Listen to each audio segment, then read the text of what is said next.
அண்மை செய்தி. நாளை சென்னையில் மாநகர பேருந்து சேவையில் வழக்கம் போல் இயக்கப்படும் என தெரிவிக்கப்பட்டிருக்கிறது. இது குறித்த மேலும் விவரங்களுடைய நிகரா செய்தியாளர் வெங்கட்ரமணன். வணக்கம் வெங்கட்ரமணன், விவரங்கள். வணக்கம் சுபா. தென்மேற்கு வங்கக்கடல் பகுதியில உருவாகக்கூடிய பெஞ்சல் புயல் நாளை கரையை கடக்கும் என கூறப்பட்டிருக்கக்கூடிய சூழ்நிலையில் சென்னையை பொறுத்த வரைக்கும் நாளைக்கு அதி கனமழைக்கான ரெட் அலர்ட் எச்சரிக்கை என்பது கொடுக்கப்பட்டிருக்கு. இந்த நிலையில சென்னையில மாநகர பேருந்துகள் வழக்கம் போல இயங்கும் எனவும் மழையை பொறுத்து தேவை ஏற்பட்டால் பேருந்து சேவையில் மாற்றம் செய்யப்படும் என மாநகர போக்குவரத்து கழக அதிகாரிகள் தெரிவித்திருக்கிறார்கள்.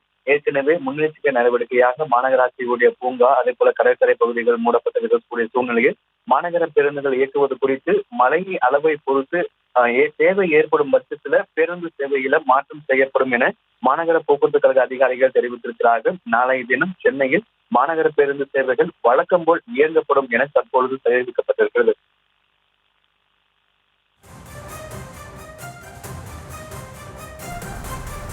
விவரங்களுக்கு நன்றி வெங்கட்ரமணன்.